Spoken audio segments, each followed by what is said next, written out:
طب ما الاعلان ده حلو قوي، بس انا لو دفعت فلوس وطلع الموضوع مش زي ما بيقولوا. اصلا انا ولا عمري كنت شاطره في اللغات. انا خايفه اضيع فلوسي واضيع وقتي في حاجه انا مش هستفيد منها. انا خايفه احط فلوسي في حاجه، في كورسات، وفي الاخر ما استفدش من الكورسات دي. انت مش خايفه من الكورس، انت خايفه تدي لنفسك فرصه.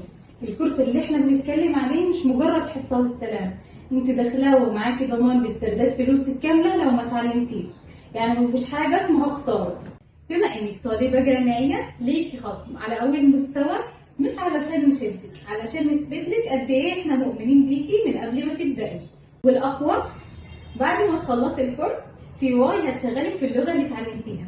فبدل ما تفضلي تسالي نفسك طب لو، اسالي نفسك سؤال واحد بس: هل انت مستعده تبقي النسخه الاقوى من نفسك؟ هل انت مستعده تتعلمي لغه تخلي الشركات هي اللي تدور عليكي؟ لو مستعده اكتبي لنا كلمه جاهزه في التعليقات وخلينا نبدا في الجد.